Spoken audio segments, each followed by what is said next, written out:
I can't wait to see what this does to my blood sugar. Spiking as high as possible for science. Hey Best Pally, I'm Allie, and today I'll be testing out this hack to see if I can make my body good at eating carbs. Now, what do I mean by that? Well, I consider myself good at eating carbs if my metabolism was so awesome that I could have them without getting a bunch of extra inflammation or storing them as fat or having a bunch of other health problems. So basically, I want to metabolize them as efficiently as possible. Now, how do I measure that? Well, luckily, I have Levels, which is a CGM that shows me what my blood sugar does in real time. So here's an example of when I ate an apple. You can see I got a big spike in my blood sugar. That's bad. If I spike like that a lot, I'm on the path to obesity, diabetes, a bunch of other diseases. No, that is bad at eating carbs. You want to be nice and low and level on your graph. That is a healthy metabolism. Okay, so how do I bring down those spikes? Well, there are a bunch of different ways, and you may have seen my past video where I tested out one of them, high intensity training. I basically murdered myself on a workout to see if that helped my metabolism directly after. For this video, the one intense test that I will be doing is walking after my meal. Yeah, that's it. I want to see if walking after eating will bring down an unhealthy spike. Can something as easy as that improve my metabolism? And also, if this works, then you have zero excuse not to get more metabolically fit with me, because that is as painless as it gets. Man, I am so interested to see if this works. And although it's painless, I will still be going to the extreme for this video, because instead of testing with just an apple and then walking to see if I can lower the spike, I will be testing with a big old dessert. Someone say dessert? Oh, bonus, you get 2 bodies for this test. T is joining me too. She also has Levels now. It's hidden. Sorry, guys. Excuse us while we order a ton of sugar.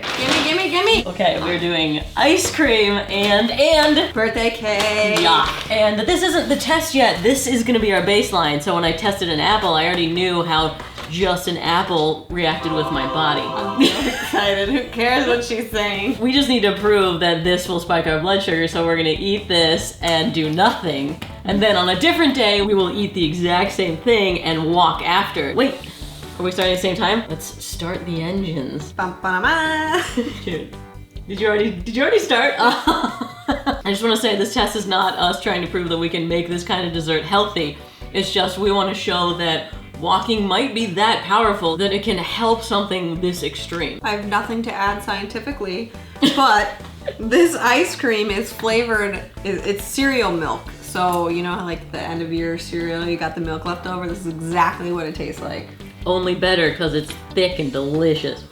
And covered in cornflakes. I can't wait to see what this does to my blood sugar. Spiking as high as possible for science. And actually I should mention that this is not just carbs. So ice cream has a decent amount of protein and fat in it, which will help curb a spike. So technically we should just be eating like a ton of, we wanted it to be enjoyable. So I'm not concerned that this isn't going to spike us even though we're having ice cream. But ice cream has been found to be a better alternative to just having cake. Some people respond better because it is kind of a mixed meal. It's not just carbohydrates. We're gonna dig into this. Oh my god. I can feel it going into my blood. That was so delicious.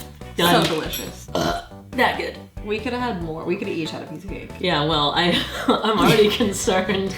We did this in isolation too, so like, nothing else before it, obviously nothing after. We want to keep all the variables the same, so when we see how garbage our blood sugar response is here, then we'll see the difference that the walk makes. And it takes about 2 hours to see how your blood sugar fully responds to a food or an activity, so we're just gonna sit around and then we'll be back to show you a graph of the nonsense. Ooh, I said 2 hours, but we're like half an hour into it. Show them what you got. Pretty concerned here. 129, and that arrow directly upward means that she is spiking fast. And I'm at a solid 92. I'm not into the yellow looking scary yet, but we're gonna get there. Okay, I just pigged out for 2 hours and sat around. What is your score? Mine was doing a little dance. Okay, this is crazy because I scored better with this than an apple. I mean, a 4 is still crappy. This is a big spike and not healthy. But man, that's nutso. This is totally a testament to having mixed meals. So the apple was just carbs and I went way higher. And this, like I was saying, has protein and fat in it. And even though it was dessert, it was actually better than only having carbs. So this is a sign, don't just have carbs with your meals, try and get all 3 macronutrients. We're twins.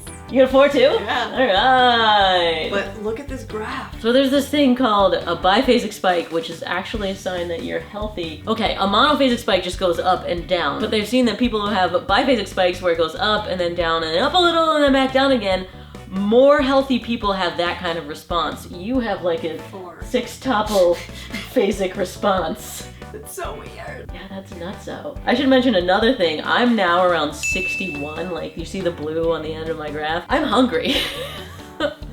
We ate a bunch of crap, did not move, and now I'm like hypoglycemic. This is also what happens to some people when they have an afternoon slump after eating, because they get a spike from a carby meal, and then their body rushes to pull the glucose out of their blood, but it overshoots it, goes too far, and then you get all lethargic. Anyway, this is covering a lot of concepts on blood glucose, but the point is, 4 is a crap score, and we have room to improve. Take 2, we got the exact same thing.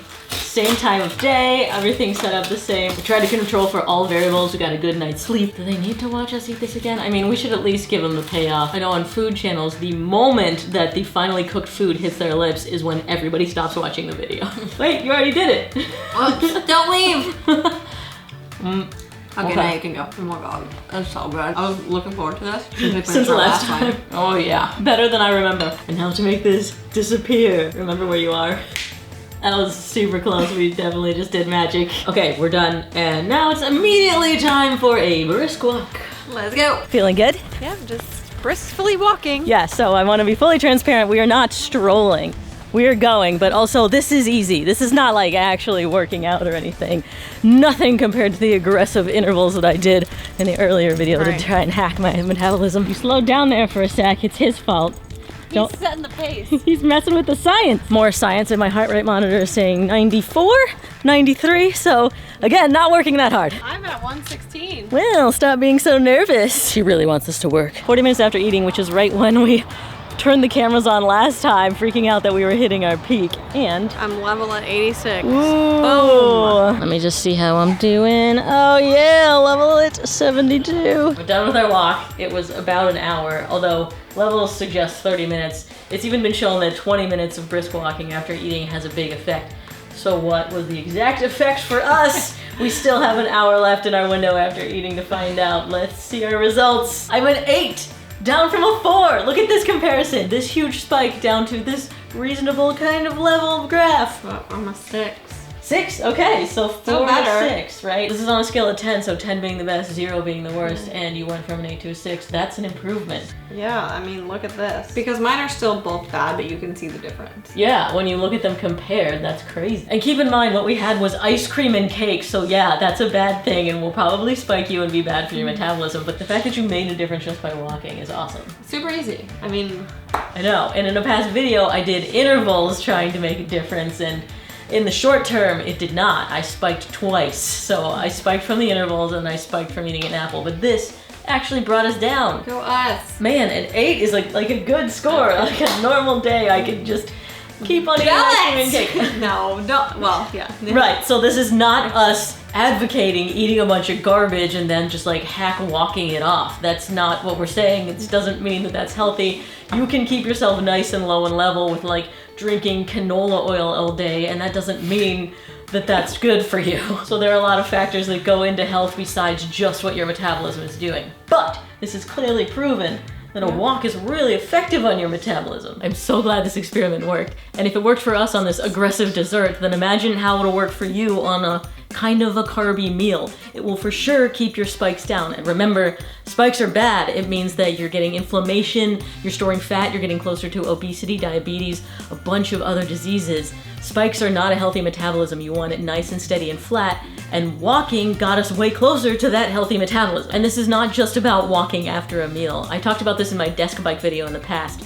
They did a study where they compared people walking before a meal, or walking after a meal, or walking just a little bit frequently throughout the day. And it turns out those short bursts throughout the day are the most effective at keeping spikes down. So hopefully we helped you see that if you're trying to get on the path to metabolic fitness, walk. You don't have to do high intensity intervals, or it doesn't have to be starting CrossFit or beginning to run marathons and miles a day. Sure, those things have a place in some people's fitness journey, but really walking, it's been shown to be really effective on your metabolism, and it's easy, and it's effective, and it's easy. And it's effective. Hey Best Pally, I'm Allie, and this is my attempt to quickly and efficiently get my body to be good at eating carbs. Wait, what does that mean? Well, I'd consider myself good at eating carbs if my metabolism is fit enough that I can eat them without storing them as fat, or getting inflammation, or having a bunch of other health problems caused by carbs.